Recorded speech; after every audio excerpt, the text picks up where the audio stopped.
कभी सोचा है हम अपनी दुनिया को समझते कैसे हैं? असल में हम उसे मापते हैं, और यही माप, यही मेजरमेंट हमारी उस साइंटिफिक रियलिटी का आधार है जिस पर हम सब सहमत होते हैं। तो चलिए आज मेजरमेंट की इसी भाषा और उसकी ग्रामर को समझने की कोशिश करते हैं।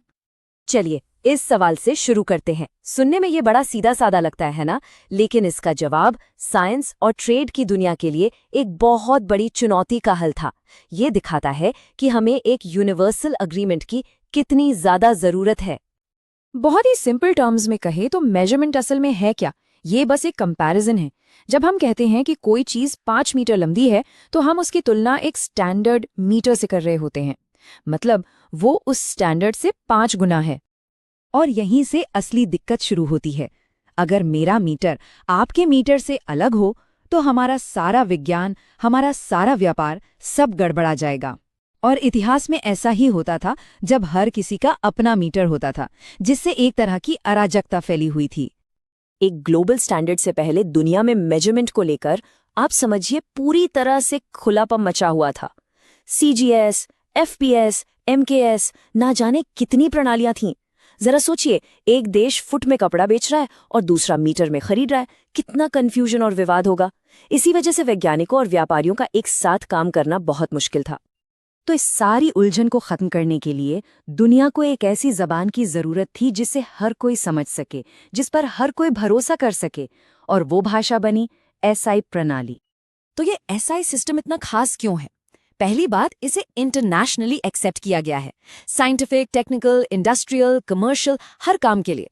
और ये डेसिमल सिस्टम पर आधारित है, जिससे यूनिट्स को बदलना बहुत बहुत आसान हो जाता है। ये सच में मेजरमेंट की ग्लोबल लैंग्वेज है। ये हैं वो 7 यूनिट्स। आप इन्हें हमारी साइंटिफिक अल्फाबेट के अक्षर समझ सकते हैं। लंबाई के लिए मीटर, मास के लिए किलोग्राम, टाइम के लिए सेकंड, और इसी तरह केल्विन, एम्पियर, मोल और कैंडेला। बाकी सब कुछ इन्हीं से मिलकर बनता है।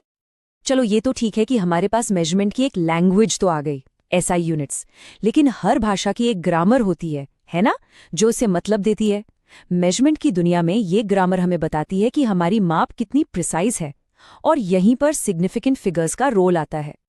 देखिए, सिग्निफिकेंट फिगर्स सिर्फ नंबर्स नहीं हैं, वो प्रिसिजन के बारे में बताते हैं।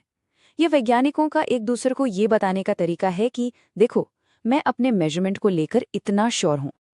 तो फिर देर किस बात की? चलिए प्रिसिजन के इस ग्रामर के रूल्स पर एक नजर डालते हैं।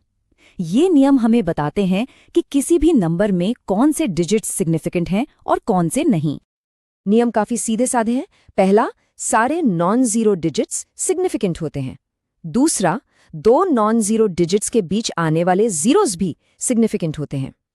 तीसरा, शुरू के जीरोस कभी सिग्निफिकेंट नहीं होते। और चौथा, जो आखिर में जीरोस आते हैं, वो थोड़ा ट्रिकी मामला है।